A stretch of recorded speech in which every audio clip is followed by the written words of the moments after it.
stealing a bride wasn't always a crime. In ancient India, it could be the law. Marriages were sometimes arranged before a child was even born.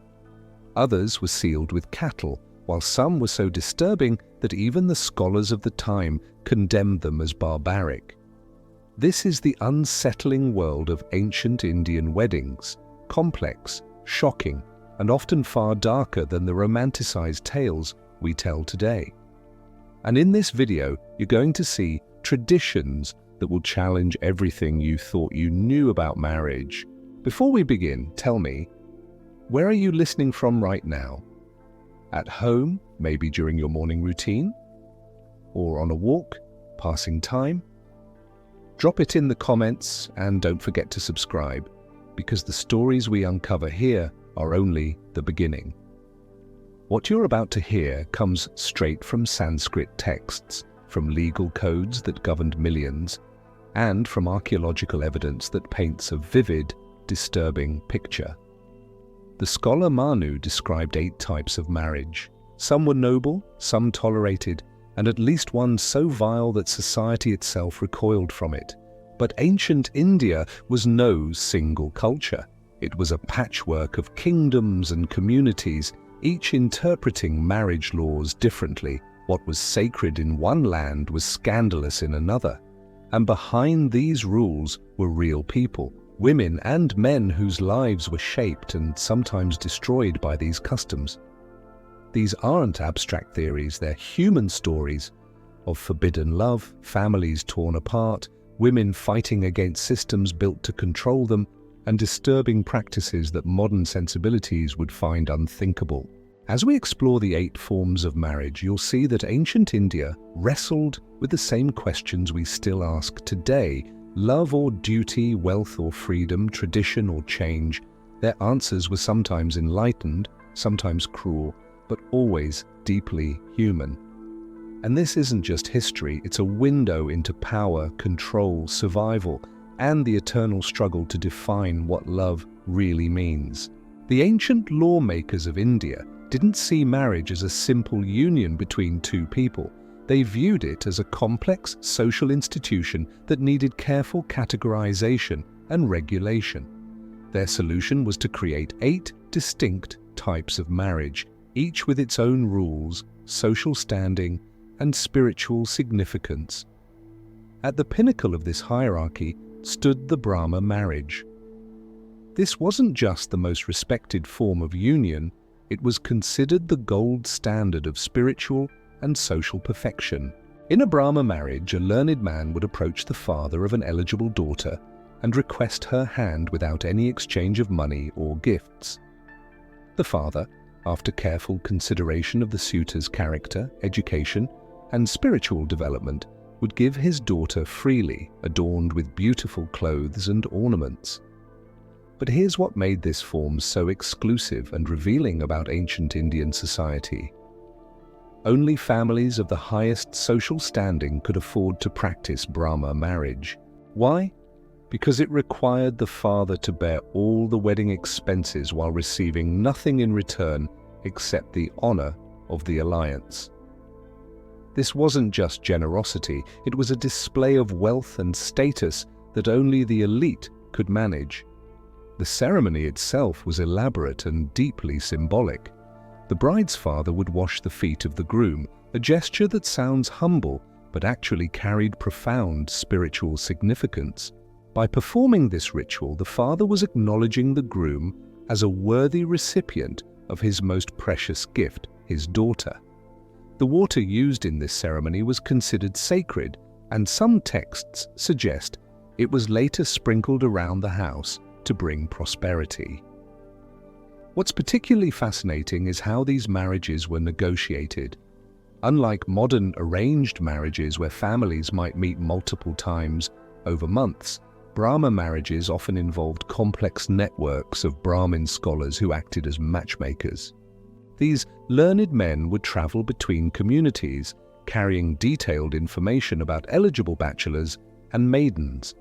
They possessed encyclopedic knowledge of family lineages going back 7 generations and could recite the educational achievements moral character, and even physical attributes of potential matches from memory. The second tier was the Daiva marriage, and this is where things start to get uncomfortable for modern sensibilities. Daiva marriage occurred when a father would give his daughter to a priest as payment for conducting a religious sacrifice or ceremony. Essentially, the daughter became part of the priest's compensation package. This practice reveals something crucial about how women were valued in ancient Indian society. While the texts speak of honoring women and treating them as goddesses, the reality was that daughters could be used as currency in religious transactions.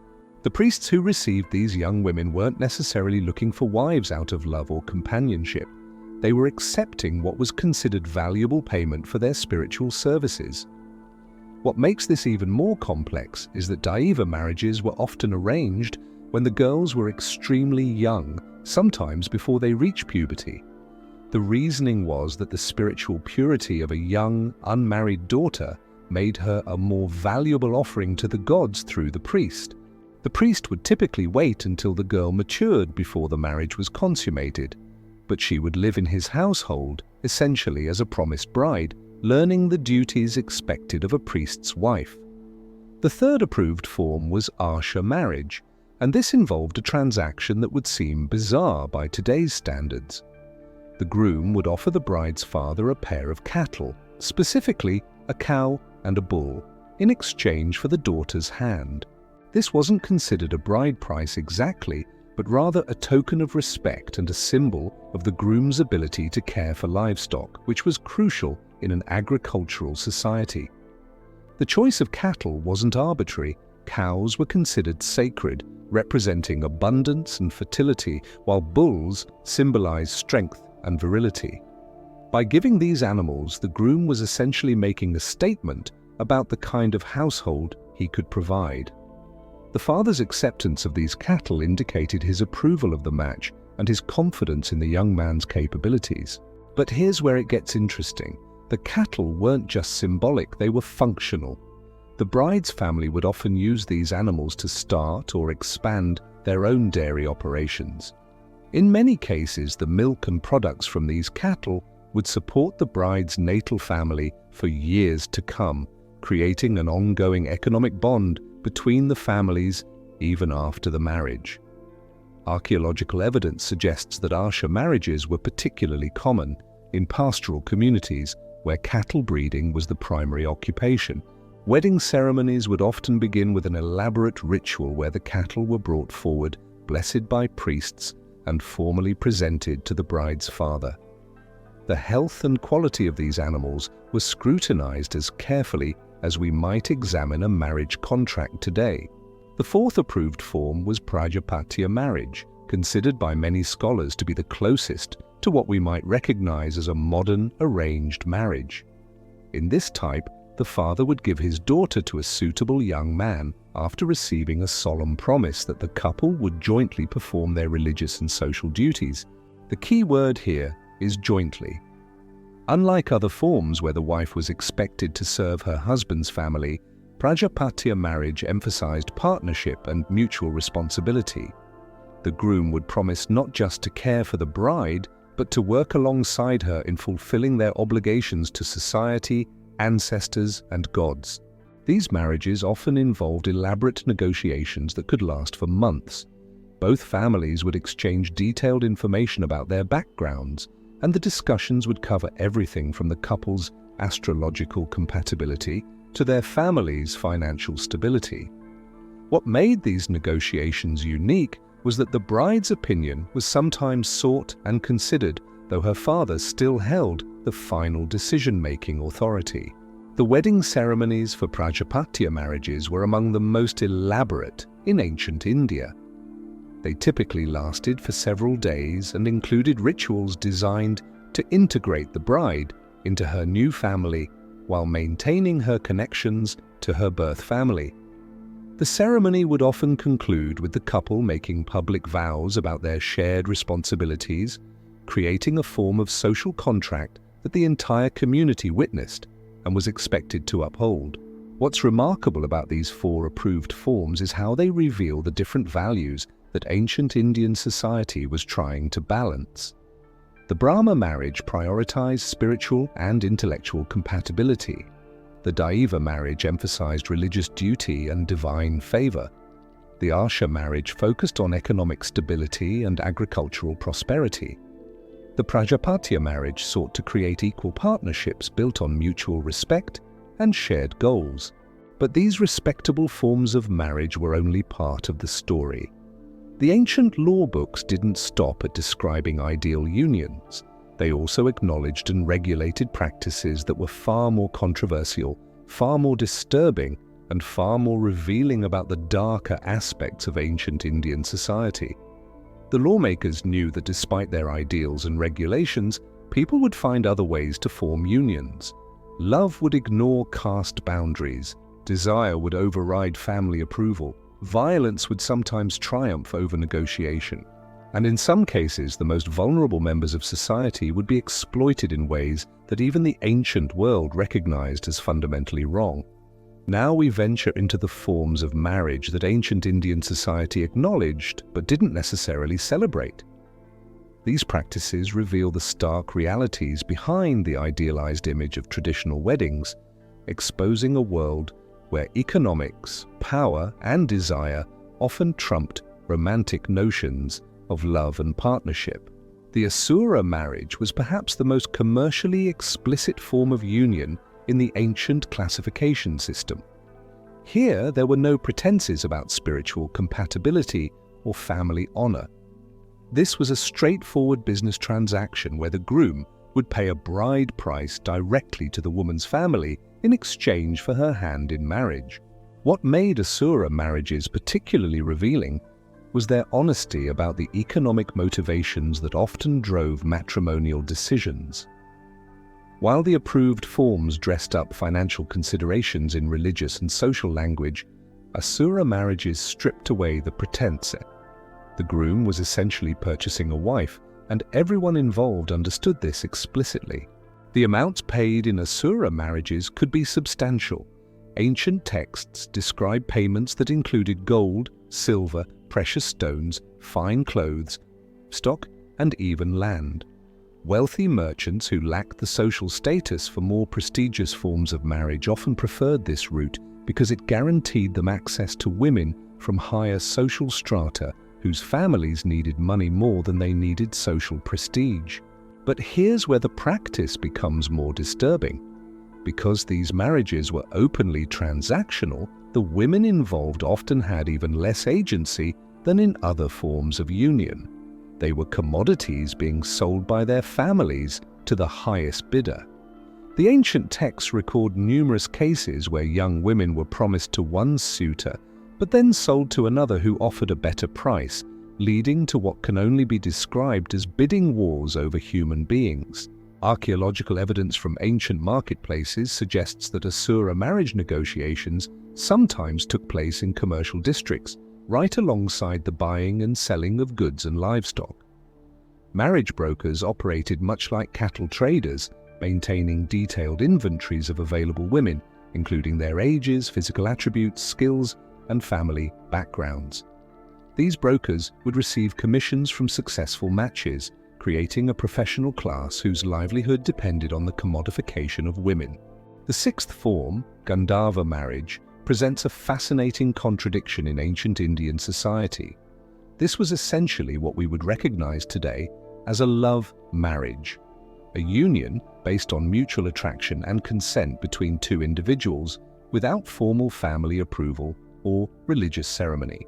Named after the celestial musicians called Gandharvas, who were known for their passionate and free-spirited nature, these marriages were simultaneously celebrated in literature and condemned by social conservatives. The ancient texts describe Gandharva marriages as unions born from desire and mutual choice, where couples would simply declare their intention to live together as husband and wife. What makes Gandharva marriages so intriguing is how they challenged every other aspect of the matrimonial system.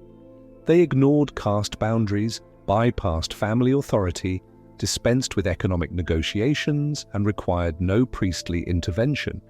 In essence, they represented a form of personal freedom that was revolutionary for its time. The famous love story of Shakuntala and King Dushyanta, immortalized in classical Sanskrit literature, describes a Gandharva marriage. The king, while hunting in the forest, encounters the beautiful Shakuntala at her hermitage. They fall in love instantly and marry themselves in a simple ceremony with no witnesses except the forest itself. The story celebrates their union as pure and divinely blessed, despite its unconventional nature. However, the social reality of Gandharva marriages was often quite different from their literary portrayal. Because these unions lacked family support and social recognition, couples who married in this way often found themselves ostracized from their communities. Women who entered Gandharva marriages were particularly vulnerable, as they had no family backing if the relationship failed and no legal protections if their husbands abandoned them.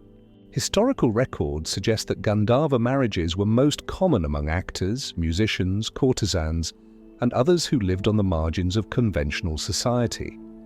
These individuals already operated outside normal social constraints, so the lack of family approval was less problematic for them. But when members of respectable families attempted Gandharva marriages, the consequences could be severe, including complete social exile. Now we come to the Rakshasa marriage, and this is where the ancient classification system ventures into territory that modern observers would recognize as legalized kidnapping and sexual assault. Named after the demonic Rakshasa, beings known for their violent and predatory nature, this form of marriage occurred when a man forcibly abducted a woman and married her against her will. The ancient texts describe Rakshasa marriage as occurring typically in the context of warfare or raids, where victorious warriors would carry off women from defeated communities. But it wasn't limited to military contexts. The law books also acknowledge cases where individual men would kidnap women they desired, particularly if the women's families had refused their marriage proposals through conventional channels. What's most disturbing about the Rakshasa marriage classification is that it was legally recognized. Once a woman had been abducted and the marriage rituals performed, even against her will, the union was considered valid under ancient Indian law. The woman's family had little legal recourse, and the woman herself was expected to accept her new status as a wife. The texts reveal that Rakshasa marriages often involved elaborate planning and execution. Groups of men would sometimes collaborate in abductions, with detailed strategies for overcoming the woman's family's defenses and ensuring successful escape. These weren't spontaneous crimes of passion, but calculated operations designed to circumvent normal matrimonial processes. Archaeological evidence from ancient fortifications suggests that some wealthy families built increasingly elaborate defenses around their compounds, specifically to protect their daughters from potential Rakshasa marriages. Watchtowers, armed guards, and even underground escape tunnels have been discovered at sites dating from periods when these practices were most common. The warrior classes, particularly the Kshatriyas, were most associated with Rakshasa marriages. The practice was sometimes justified as a display of masculine prowess and determination. A man who could successfully abduct a woman from a well-protected household was demonstrating exactly the kind of boldness and strength that made him desirable as a husband and ally. But perhaps the most telling aspect of Rakshasa marriage was how it was portrayed in ancient literature and legal texts. While acknowledged as legal, it was consistently described as inferior and morally questionable. The children of such unions were said to inherit violent and unpredictable temperaments from their fathers. The marriages themselves were predicted to be unstable and unhappy. Finally, we reach the Paishacha marriage, a practice so disturbing that even the ancient law books that catalogued it condemned it in the strongest possible terms. Named after the Paishachas, demons associated with madness and moral corruption, this form of marriage occurred when a man would have sexual relations with a woman who was unconscious, intoxicated, mentally incapacitated, or otherwise unable to consent. The ancient texts describe Paishacha marriage as the union that results when a man takes advantage of a woman who is sleeping, crying, intoxicated, or mentally disturbed. The language used in Sanskrit legal codes to describe this practice is notably harsh, with scholars consistently condemning it as the most degraded and sinful form of marriage possible. What makes the inclusion of Paishacha marriage in the legal classification system so significant is that it reveals ancient Indian society's awareness of what we would now recognize as sexual assault and coercion. The lawmakers weren't ignoring these practices or pretending they didn't exist. They were acknowledging them while simultaneously condemning them as morally reprehensible. The texts suggest that men who engaged in Paishacha marriages were often outcasts or individuals with severe psychological problems. Unlike other forms of marriage that served social or economic functions, Paishacha marriage served no purpose except to satisfy the perpetrator's desires at the expense of a vulnerable victim. Interestingly, the legal consequences for Paishacha marriage were more severe than for other unauthorized unions. While a man who engaged in Rakshasa marriage might face social disapproval but legal recognition of his union, a man who engaged in Paishacha marriage could face exile, financial penalties, and complete social ostracism. The woman and any resulting children were considered blameless and were often supported by community resources. These four controversial forms of marriage reveal the tensions and contradictions within ancient Indian society. The same civilization that produced sophisticated philosophy, advanced mathematics, and beautiful art also grappled with practices that ranged from openly commercial to outright predatory. The fact that these practices were systematically catalogued and legally regulated shows a society trying to impose order on the full spectrum of human behavior, even its darkest manifestations. But what's perhaps most important to understand is that these weren't theoretical categories created by ivory tower scholars. These were real practices that affected real people's lives. Behind each classification were countless individual stories of love, exploitation, resistance, and survival. Understanding these practices helps us comprehend not just ancient Indian society, but the ongoing human struggle to balance individual desires with social order, personal freedom with community expectations, and power with responsibility. The 8 forms of marriage we've explored didn't exist in a social vacuum. They operated within the rigid framework of the ancient Indian caste system, a social hierarchy that determined not just whom you could marry, but how you could marry them, what ceremonies were permitted, and what status your children would hold in society. But the reality of caste and marriage was far more complex and contradictory than the simplified versions we often hear today. The ancient law books reveal a society grappling with the inevitable tensions that arose when human attraction and desire collided with social boundaries designed to maintain order and hierarchy. The lawmakers recognized 2 primary forms of inter-caste marriage, annuloma and pratiloma. These terms literally translate to with the grain and against the grain, revealing how ancient Indian society viewed these unions in terms of natural social flow. Annuloma marriages occurred when a man from a higher caste married a woman from a lower caste. This was considered with the grain because it followed the patriarchal logic of the time. Since children typically took their father's status, the offspring of such unions would be elevated above their mother's birth caste. While not ideal from the perspective of caste purity, annuloma marriages were generally tolerated and sometimes even encouraged when they served political or economic purposes.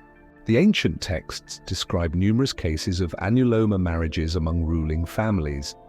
When a king from a higher caste wanted to form an alliance with a powerful family from a lower caste, marrying their daughter was an effective way to create bonds while maintaining his own family's superior status.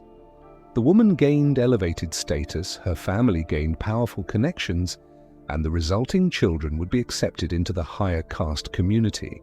But here's where it gets complicated.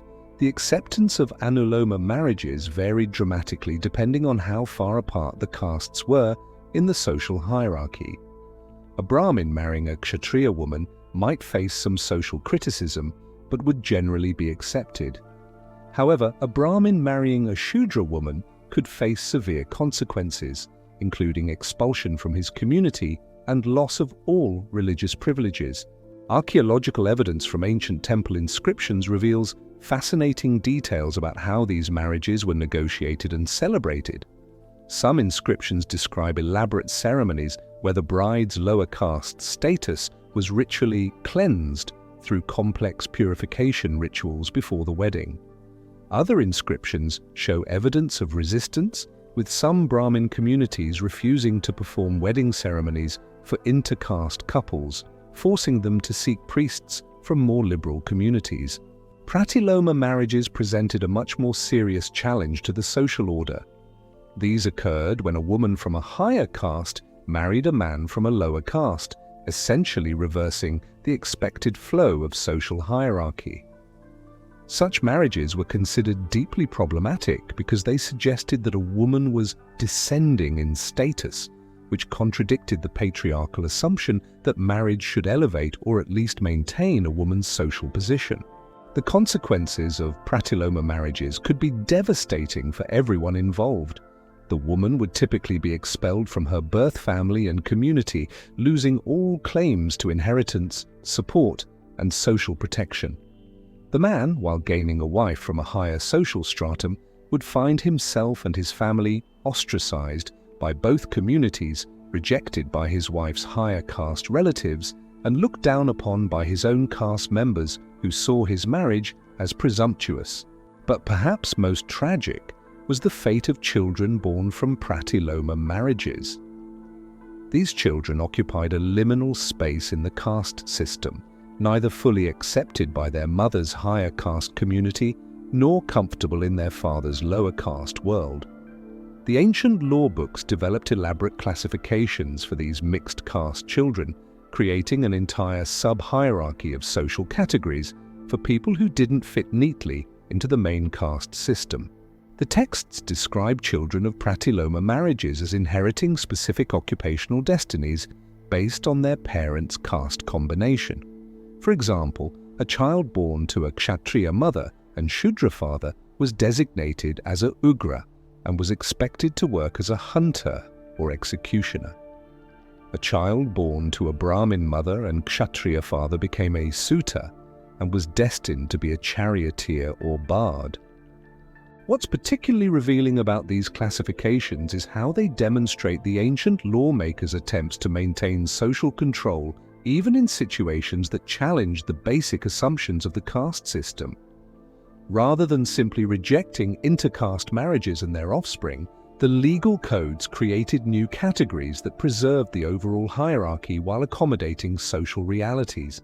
Historical records suggest that the actual enforcement of these caste marriage rules varied significantly across different regions and time periods.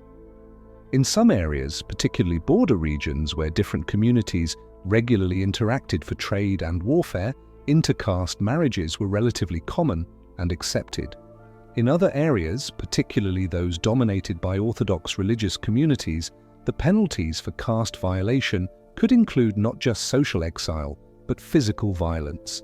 One of the most fascinating aspects of the ancient records is how they reveal the various strategies families used to navigate caste restrictions while pursuing advantageous marriages. Some families would falsify genealogies, creating fictional lineages that placed them in higher castes. Others would relocate to distant regions where their true caste background was unknown, essentially reinventing their social identity. The texts also describe the role of marriage brokers who specialized in arranging unions that technically violated caste rules, but could be made socially acceptable through careful presentation and strategic negotiations. These brokers possessed detailed knowledge of different communities' marriage practices and could identify regions or groups that might be more flexible in their caste requirements. Religious ceremonies played a crucial role in legitimizing marriages that might otherwise face social opposition. Some priests developed elaborate rituals designed to purify intercaste marriages, drawing on obscure religious texts to justify unions that violated conventional social boundaries. These ceremonies often involved complex symbolic acts designed to transform the social status of one or both partners, essentially creating religious loopholes in the caste system. But the caste system's influence on marriage extended far beyond questions of whom you could marry. It determined the type of wedding ceremony you could have, the rituals that were permitted or required, the guests who could attend, and even the food that could be served. A Brahmin wedding might involve dozens of complex religious ceremonies performed over several days, while a Shudra wedding might be a simple affair with minimal ritual components. The ancient texts reveal that these differential marriage practices served to reinforce caste boundaries in subtle but powerful ways. By requiring different communities to follow different matrimonial customs, the caste system ensured that marriage itself became a mechanism for maintaining social separation. Even when intercaste marriages did occur, the different ritual traditions would often create confusion and conflict about which ceremonies to follow, further highlighting the social distance between the communities. Perhaps most significantly, the caste system's marriage rules created a complex web of economic relationships that extended far beyond the immediate families involved in any given union.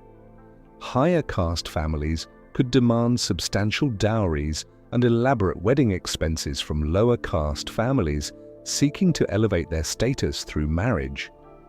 This created an economic dynamic where social mobility through marriage came at an enormous financial cost, effectively limiting such opportunities to only the wealthiest lower caste families.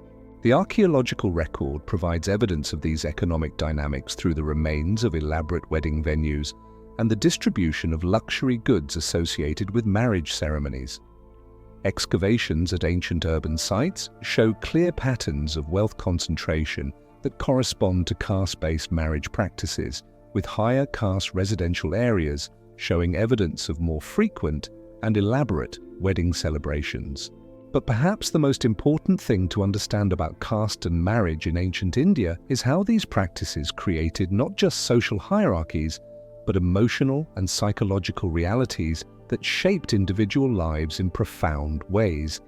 Behind every rule about intercaste marriage were real people struggling with the conflict between their personal desires and their social obligations, between their love for individuals and their loyalty to their communities.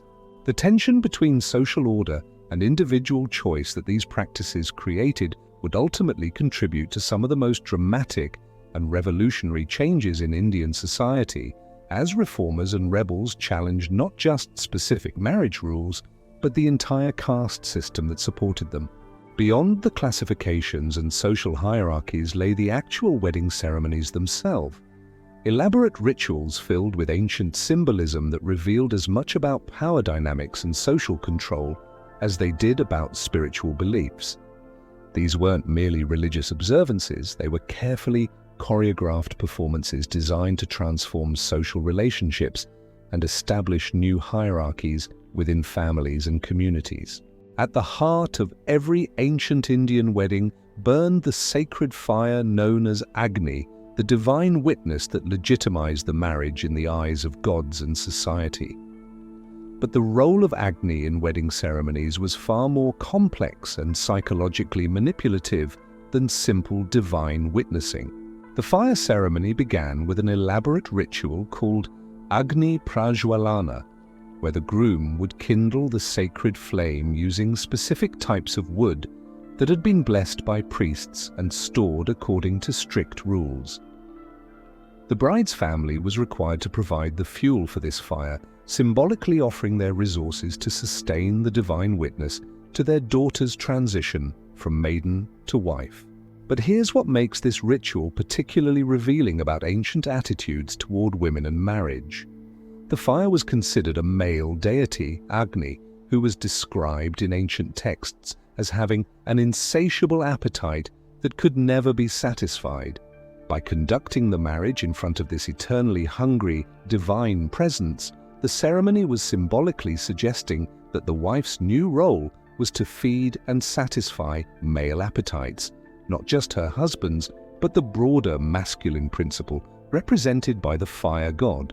The bride's interaction with the sacred fire involved a complex series of rituals that progressively transferred her from her father's authority to her husband's. First, she would circle the fire while still holding her father's hand, symbolizing her current status as a daughter under paternal protection. Then she would be handed to the groom and would circle the fire again, now under her husband's guidance, representing her new status as a wife under marital authority. Archaeological evidence from ancient fire altars used in wedding ceremonies reveals the elaborate preparations required for these rituals. The altars were constructed according to precise geometric patterns that corresponded to cosmic diagrams described in religious texts. The positioning of the bride and groom relative to the fire was carefully choreographed to reflect their new social positions, with the groom typically standing to the east, associated with dominance and authority, while the bride stood to the west, associated with submission and support. The Saptapadi, or 7 steps, represents perhaps the most psychologically sophisticated element of ancient Indian wedding ceremonies. This ritual required the bride and groom to take 7 steps together around the sacred fire, with each step representing a specific vow or commitment that would bind their lives together. But the content of these 7 vows reveals disturbing assumptions about marriage roles that extended far beyond mutual partnership. The first step typically involved the bride promising to support her husband's household management. The second step committed her to providing physical strength for domestic work.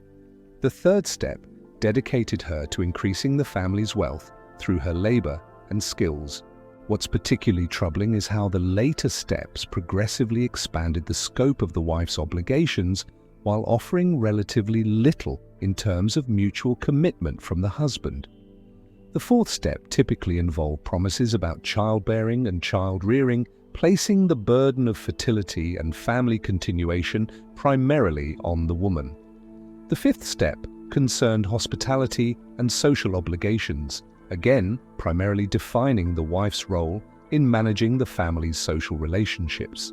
The sixth and seventh steps dealt with spiritual and emotional partnership, but even these were framed in terms of the wife supporting her husband's religious and personal development rather than mutual spiritual growth.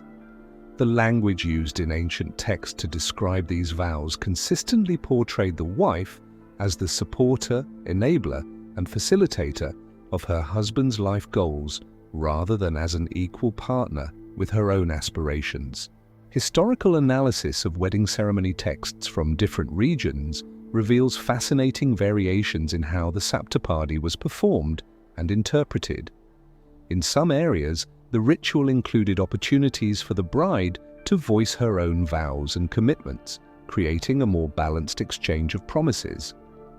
In other regions, the ceremony was so heavily weighted toward the wife's obligations that it functioned more like a recitation of servitude than a mutual covenant.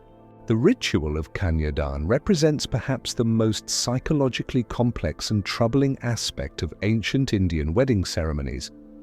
The term literally translates to gift of a virgin, and the ceremony involved the bride's father formally transferring ownership of his daughter to the groom through a series of ritualistic gestures and declarations. The father would begin by washing the groom's feet, symbolically acknowledging the groom as worthy of receiving his most precious possession. He would then place his daughter's hand in the groom's hand while reciting Sanskrit verses that explicitly transferred all rights and responsibilities for the woman from father to husband. The language used in these verses consistently referred to the bride as an object being given rather than a person entering into a partnership.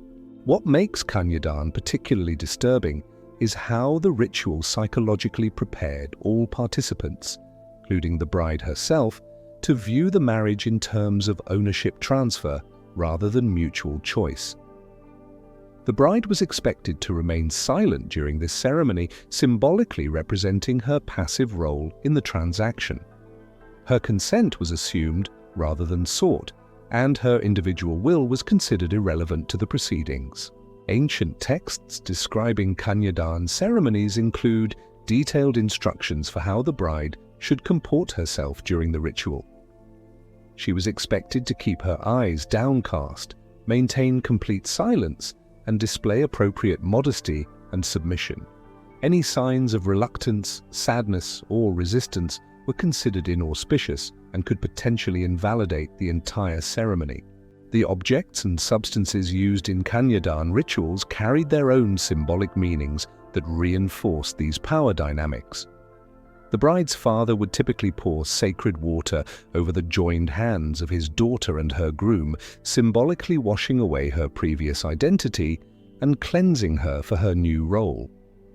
Gold ornaments placed on the bride during this ceremony weren't just decorative, they were markers of ownership that visually proclaimed her new status as a married woman. But perhaps most revealing were the post-Kanyadan rituals that immediately followed this transfer of ownership. The bride would be led to her new position in the household hierarchy through a series of symbolic acts that introduced her to her various new relationships and responsibilities. She would touch the feet of her new mother-in-law, symbolically accepting her authority. She would be introduced to the household deities, representing her new spiritual obligations. She would be shown the kitchen and storage areas, indicating her new domestic responsibilities. Archaeological evidence from ancient household compounds provides fascinating insights into how these ceremony spaces were designed to reinforce the messages conveyed through wedding rituals. Excavations reveal that many wealthy families constructed specific architectural features designed to accommodate wedding ceremonies, including raised platforms for the sacred fire, designated seating areas that reflected family hierarchies, and symbolic decorations that reinforced gender roles and social expectations. The preparation rituals that preceded the main wedding ceremonies were equally revealing about ancient attitudes toward marriage and sexuality. Brides typically underwent weeks or even months of preparation that included not just physical beautification, but extensive instruction in their new roles and responsibilities. These preparation periods, known as pre-wedding samskaras, involved older women from both families teaching the bride everything from cooking techniques to sexual behavior. The content of this instruction was heavily focused on serving male needs and preferences rather than mutual satisfaction or partnership. Young women were taught to view their own desires as secondary to their husband's wishes and to consider their personal happiness as less important than their success in fulfilling traditional wife roles. The ritual objects used in these preparation ceremonies carried powerful symbolic meanings. Turmeric paste applied to the bride's skin was said to purify and beautify her, but it also marked her as belonging to a specific family and community. Henna patterns applied to her hands weren't just decorative, they were coded messages about her new status and relationships that other women could read and interpret. But perhaps most significant were the rituals designed to ensure fertility and successful childbearing. These ceremonies, often conducted in private among women, included various magical and religious practices intended to guarantee that the bride would quickly produce male heirs for her new family. The pressure these rituals placed on young women to immediately become successful mothers created psychological stress that could overshadow any joy or excitement about the marriage itself. The culmination of these secret preparation rituals was often a ceremony where the bride would formally die to her old identity and be reborn as a wife. This wasn't merely symbolic language, it was a psychological process designed to completely transform the young woman's sense of self and social identity. She would remove ornaments associated with her maidenhood, change her hairstyle to reflect her new married status, and sometimes even take on a new name chosen by her husband's family. These transformation rituals reveal perhaps the most troubling aspect of ancient Indian wedding practices, their deliberate erasure of individual female identity in service of social and family stability. The elaborate ceremonies weren't celebrating the beginning of a partnership. They were choreographing the end of one person's independent existence and her absorption into her husband's family structure. Understanding these ritual meanings helps explain why ancient Indian weddings were such elaborate and expensive affairs. They weren't just parties or religious observances, they were complex social engineering projects designed to reshape individual psychology and community relationships in ways that would maintain social order for generations to come. Perhaps no aspect of ancient Indian marriage practices is more difficult for modern minds to grapple with than the reality of age and consent in these unions. The ancient texts reveal a society that not only tolerated but actively promoted marriages involving children, justified through religious doctrine and social custom in ways that provided a veneer of respectability to practices we would now recognize as fundamentally harmful. The concept of consent as we understand it today was largely absent from ancient Indian marriage practices. Instead, the ancient law books operated on the assumption that fathers possessed absolute authority over their daughters' matrimonial futures, and that this authority could be exercised regardless of the daughter's age, wishes, or level of understanding about marriage and its implications. The practice of child marriage in ancient India wasn't an aberration or exception. It was the norm for families of means and status. The ancient legal scholar Manu explicitly stated that girls should be married before they reached puberty, ideally around the age of 8 to 10 years old. This wasn't presented as a minimum age guideline, it was described as the optimal timing that would ensure the girl's purity and the family's honor. But the reasoning behind these early marriages reveals the disturbing logic that governed ancient Indian society's treatment of women and sexuality. The texts argued that unmarried girls who reached physical maturity posed a threat to family honor because they might develop sexual desires or attract unwanted male attention.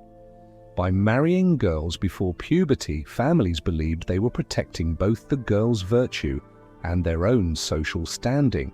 Archaeological evidence from ancient residential sites supports the textual evidence for widespread child marriage. Excavations at household compounds have revealed toys, games, and other childhood artifacts in rooms that also contained adult, married women's belongings, suggesting that very young brides were indeed living in their marital homes while still children in terms of their interests and developmental needs. The economic motivations behind child marriage were often as important as the social ones.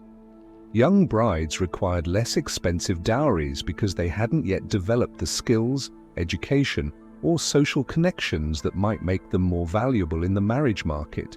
Families with limited resources could secure advantageous marriages for their daughters by offering them at very young ages to families who might otherwise be beyond their social reach. But perhaps most disturbing was how the practice of child marriage was justified through religious and philosophical arguments that portrayed it as beneficial for the girls themselves. Ancient texts claimed that early marriage protected girls from the corrupting influences of independent thought and desire that might develop if they remained unmarried too long. The marriage was presented as a form of spiritual protection that would guide the girl toward proper womanhood under her husband's and in-laws' guidance. The preparation of child brides for marriage involved elaborate processes designed to transform them from children into wives as quickly as possible. Young girls would be removed from play activities and childhood friendships to begin intensive training in household management, cooking, textile work, and other skills expected of married women. This training wasn't gradual or age-appropriate. It was designed to rapidly mature the girls beyond their years. Religious ceremonies played a crucial role in legitimizing these child marriages. Special rituals were developed to address the obvious problem of marrying children who couldn't understand the significance of the ceremonies they were participating in. Priests would perform additional blessings and purifications designed to spiritually mature the child bride, essentially claiming that religious intervention could accelerate psychological and emotional development. The consummation of child marriages was typically delayed until the girl reached physical maturity, but this delay created its own set of problems and psychological trauma. Young brides would live in their marital homes for years before their marriages became fully active, existing in a liminal state between childhood and adulthood that often left them isolated from both peers and adults. During these waiting periods, child brides were expected to begin learning their roles as wives through observation and gradual participation in household duties. They would watch their mothers-in-law and other married women, slowly absorbing the expectations and behaviors that would be required of them once they reached physical maturity. This process often involved witnessing adult relationships and activities that were inappropriate for children, creating confusion and psychological stress. The ancient texts reveal that families developed elaborate strategies for managing these pre-consummation marriages. Some sent the child bride back to her natal family for extended visits, essentially treating the marriage as a betrothal that would be activated later. Others kept the child bride in the marital home but maintained strict separation between her and her child husband until both reached appropriate ages. But even more disturbing than the practice of child marriage was the ancient Indian concept of Svayamvara, often misunderstood today as a ceremony where women could choose their own husbands. The reality was far more complex and often more coercive than this idealized interpretation suggests. Svayamvara ceremonies were typically reserved for women of very high social status, particularly princesses whose marriages had significant political implications. While the ceremony appeared to give the woman choice in selecting her husband, the reality was that the pool of potential suitors was carefully controlled by her family, and the selection process was often manipulated to ensure a predetermined outcome. The famous Svayamvara of Draupadi, described in the Mahabharata epic, illustrates both the apparent freedom and the actual constraints of these ceremonies. While Draupadi appeared to choose her husband based on a contest of skill, the competition was designed in such a way that only certain types of men could succeed, effectively limiting her choices to a narrow range of acceptable suitors. Archaeological evidence from ancient palace complexes includes structures that appear to have been designed for Svayamvara ceremonies. These venues could accommodate large numbers of competing suitors while providing elevated platforms where the woman and her family could observe and evaluate the candidates. The architecture of these spaces reveals careful attention to controlling the interaction between the woman and her potential husbands, ensuring that her choice occurred within strict parameters set by her family and social expectations. More troubling were the Svayamvara ceremonies that were essentially elaborate forms of auction, where the woman's apparent choice was actually determined by which suitor offered the most valuable gifts or political alliances. Historical records describe Svayamvara ceremonies where the competing suitors would display their wealth, military power, and political connections rather than competing in tests of skill or character. The ancient texts also reveal the existence of forced Svayamvara ceremonies, where women who had refused arranged marriages were compelled to participate in selection processes that gave them the appearance of choice, while actually forcing them to accept one of several equally undesirable options. These ceremonies were designed to overcome feminine resistance to unwanted marriages while maintaining the social fiction that the woman had freely chosen her husband. But perhaps the most psychologically damaging aspect of ancient Indian marriage practices was how they systematically prevented women from developing any sense of personal agency or individual identity. From earliest childhood, girls were taught that their entire existence was defined by their relationships to men, first as daughters, then as wives, and eventually as mothers of sons. This psychological conditioning began in infancy and intensified as girls approached marriageable age. They were explicitly taught that independent thought, personal desires, and individual preferences were not just inappropriate, but actually sinful and harmful to their spiritual development. The ideal woman was one who had so completely internalized male authority that she never experienced conflict between her own wishes and the expectations placed upon her. Educational practices reinforced these messages by denying girls access to the same learning opportunities provided to boys. While boys might study literature, philosophy, mathematics, and other subjects that developed critical thinking and individual perspective, girls were typically limited to learning domestic skills and religious duties that emphasized service and compliance. The few ancient texts written by or about educated women reveal the psychological toll of these practices.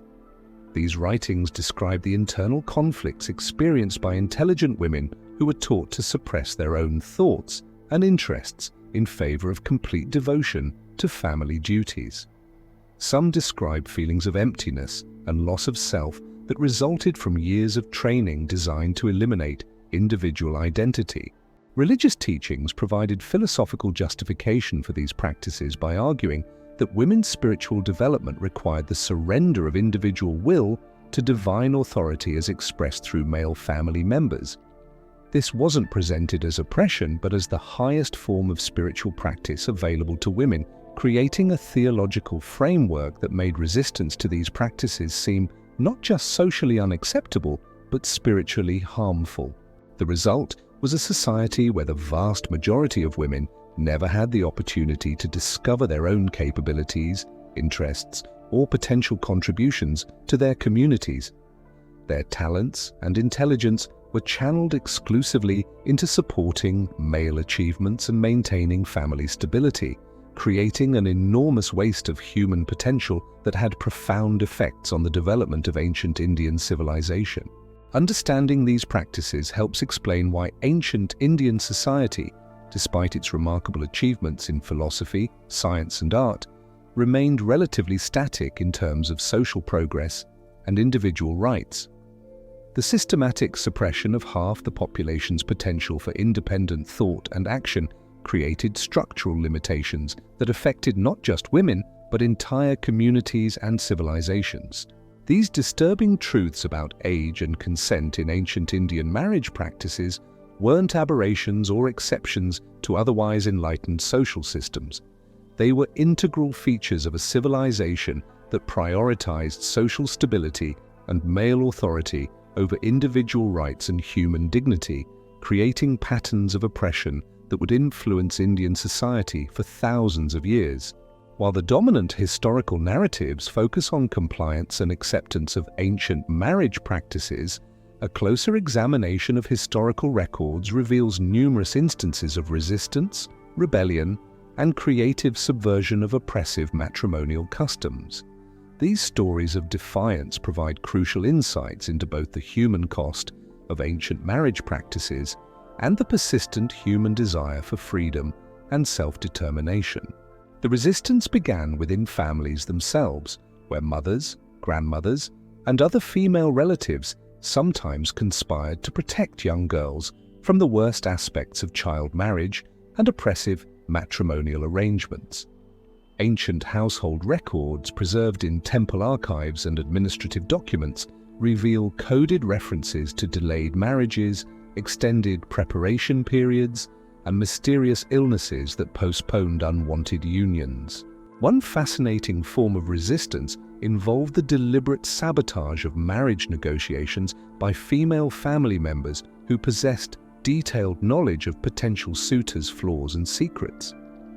Ancient texts describe cases where mothers-in-law would strategically reveal embarrassing information about prospective grooms at crucial moments in negotiation processes, effectively destroying marriage proposals that they viewed as harmful to the young women in their care. Archaeological evidence from ancient residential compounds reveals physical modifications that appear designed to provide safe spaces and escape routes for women facing unwanted marriages. Hidden rooms, concealed passages, and architectural features that could be used to hide or protect vulnerable family members suggest that resistance to oppressive marriage practices was more organized and systematic than official records acknowledge. The most dramatic form of individual resistance was the practice of women choosing their own death rather than submitting to unwanted marriages. While the later practice of sati, widow self-immolation is well known, less familiar are the numerous historical accounts of young women who chose various forms of self-harm to escape forced marriages or abusive matrimonial situations. Ancient medical texts describe treatments for poisoning that specifically mention young women who had consumed toxic plants to avoid unwanted marriages. These texts approach the subject with a combination of medical professionalism and social understanding that suggests such incidents were common enough to require standardized medical responses. The physician's writings reveal a sophisticated understanding of the psychological pressures that drove young women to such desperate measures. But perhaps more inspiring were the cases of women who chose active resistance rather than passive submission or self-destruction. Historical records preserved in various regional archives describe women who ran away from home to avoid arranged marriages, who disguised themselves as men to escape matrimonial obligations, and who sought sanctuary in religious communities that offered alternatives to conventional married life. One particularly fascinating case involves a woman named Sulaba, described in ancient philosophical texts as a highly educated female scholar who chose to remain unmarried and travel throughout India, engaging in intellectual debates with male philosophers and rulers. Her story reveals both the possibilities that existed for exceptional women and the enormous social barriers that made such choices nearly impossible for ordinary women. The text describing Sulaba's encounters with King Janaka provides remarkable insights into ancient attitudes toward women who chose independence over marriage. The king initially dismisses her arguments not because of their logical flaws, but because he cannot understand how a woman could possess the authority to engage in philosophical discourse without male supervision or approval. Sulaba's response, preserved in ancient Sanskrit, presents one of the most sophisticated feminist arguments from the ancient world. She systematically deconstructs the king's assumptions about gender, authority, and social roles, arguing that intelligence and wisdom are not determined by physical form or social position, but by the quality of thought and understanding demonstrated by an individual. Religious communities provided some of the most important alternatives to conventional marriage for women seeking to escape oppressive matrimonial expectations. Buddhism and Jainism in particular offered ordination paths for women that provided legitimate alternatives to marriage and family life. Buddhist texts describe numerous cases of women who became nuns specifically to avoid unwanted marriages or to escape abusive matrimonial situations. The Buddha himself is recorded as having provided refuge for women fleeing forced marriages, creating monastic communities that offered physical protection and spiritual purpose for women who rejected conventional social roles. The stories of these religious rebels reveal both the possibilities and limitations of resistance within ancient Indian society. While some women found genuine freedom and fulfillment in religious life, others discovered that monastic communities simply replaced one form of male authority with another, as senior monks and religious hierarchies maintained many of the same patriarchal assumptions that governed secular society. Perhaps most significantly, some women found ways to subvert marriage practices from within by becoming power brokers who used their knowledge of matrimonial customs to protect and advance other women's interests. These women, often wealthy widows or women married to absent or ineffective husbands, developed informal networks that provided support, information, and strategic assistance to women facing matrimonial challenges. Ancient court records describe women who became professional marriage negotiators, using their understanding of legal loopholes and social customs to arrange unions that provided maximum protection and advantage for the brides involved. These women possessed encyclopedic knowledge of family lineages, legal precedents, and regional variations in marriage practices that they used to navigate around the most oppressive aspects of matrimonial law. The existence of these female marriage brokers reveals how some women transformed their intimate knowledge of oppressive systems into tools for resistance and protection. By becoming experts in the very laws and customs that oppressed them, they developed the ability to manipulate these systems in ways that served women's interests rather than reinforcing their subordination. Regional variations in marriage practices created opportunities for resistance through geographic mobility. Women and families who found local marriage customs particularly oppressive could sometimes relocate to areas with more liberal practices or different interpretations of matrimonial law. Historical records describe families that moved from regions with strict caste marriage rules to frontier areas where such boundaries were less rigorously enforced. Other records document women who traveled to temple communities known for providing sanctuary to those escaping unwanted marriages or abusive matrimonial situations. The development of trade routes and commercial networks also created new opportunities for resistance by providing economic alternatives to traditional marriage-based security for women. Some women became traders, artisans, or service providers who could support themselves independently, reducing their dependence on matrimonial alliances for economic survival. Archaeological evidence from ancient commercial centers reveals the presence of women in various economic roles that would have provided alternatives to complete dependence on marriage for financial security.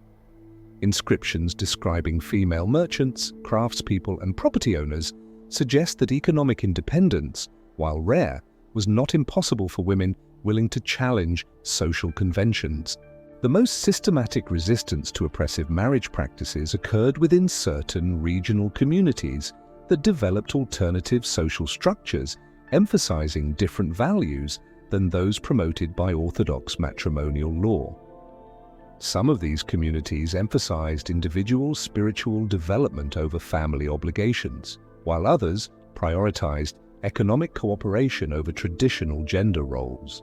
The Virashaiva movement in medieval Karnataka provides one example of how religious innovation could create spaces for matrimonial resistance. This community rejected traditional caste distinctions and developed marriage practices that emphasized mutual consent and spiritual compatibility rather than family negotiations and social hierarchy. Historical records from Virashaiva communities describe marriage ceremonies that included opportunities for both partners to voice their commitments and expectations, creating a more balanced ritual structure than traditional weddings. These communities also developed support systems for women who experienced matrimonial difficulties, providing mediation services and, when necessary, assistance in dissolving harmful marriages. But perhaps the most important aspect of resistance to ancient Indian marriage practices was how individual acts of rebellion gradually accumulated to create pressure for systemic change. Each woman who refused an unwanted marriage, each family that prioritized their daughter's wishes over social expectations, and each community that developed alternative practices contributed to a slow but persistent erosion of the most oppressive aspects of matrimonial law. The cumulative effect of countless individual and community acts of resistance ultimately contributed to the gradual evolution of marriage practices over centuries and millennia. While change was slow and often incomplete, the persistent human desire for dignity, choice, and self-determination gradually transformed even the most rigid social institution. These stories of resistance remind us that behind every oppressive law or social custom were real people who refused to accept their designated roles without question. Their courage, creativity, and persistence in the face of enormous social pressure provide inspiration and insight into the ongoing human struggle for freedom and dignity within the constraints of existing social systems.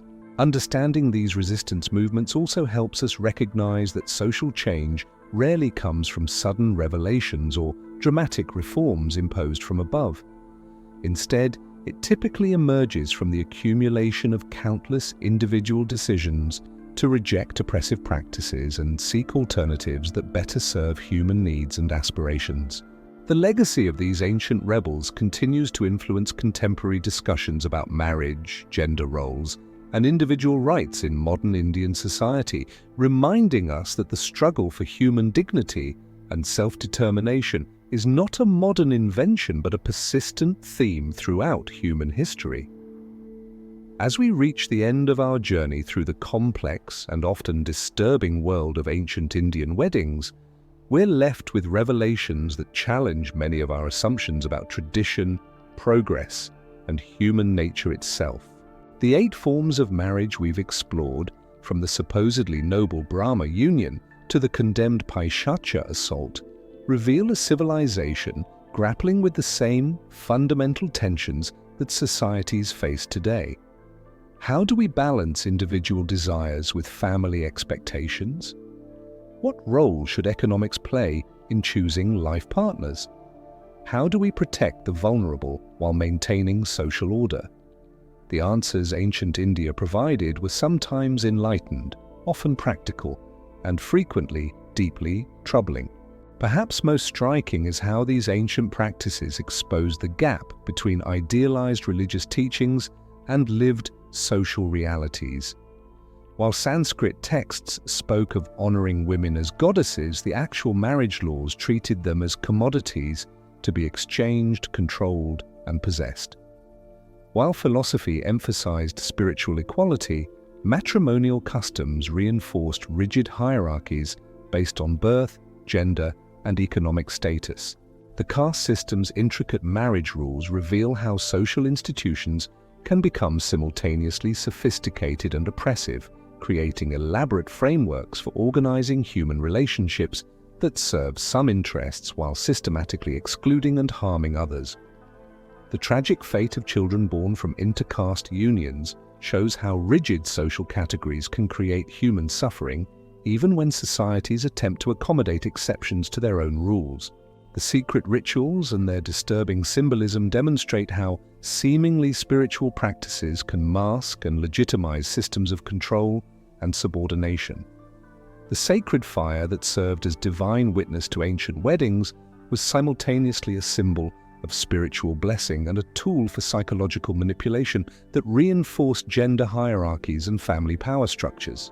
Most disturbing of all were the realities surrounding age and consent in ancient marriages. The systematic practice of child marriage, justified through religious doctrine and social custom, reveals how societies can normalize practices that cause enormous harm by embedding them within respected cultural traditions. The absence of meaningful consent in ancient matrimonial practices shows how individual agency can be systematically eliminated even while maintaining the appearance of choice and spiritual significance.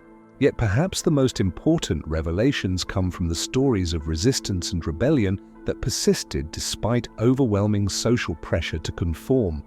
The women who chose death over submission, who disguised themselves to escape unwanted marriages, who created networks of support and protection for other vulnerable women, remind us that human dignity and the desire for self-determination cannot be completely suppressed by even the most oppressive social systems.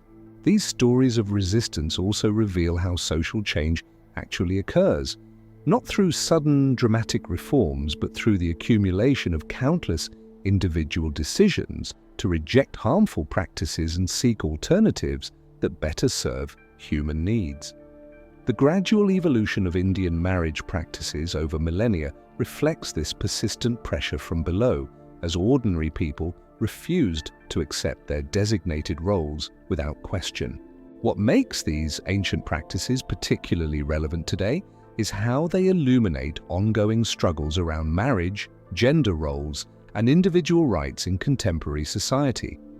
The tensions between tradition and individual choice, between family expectations and personal desires, between economic considerations and romantic love, continue to shape marriages and relationships across cultures and throughout the world.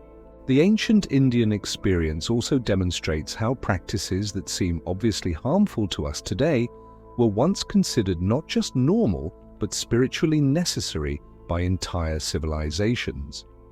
This should make us question our own assumptions and practices, wondering which of our current customs future generations might view as equally troubling or incomprehensible.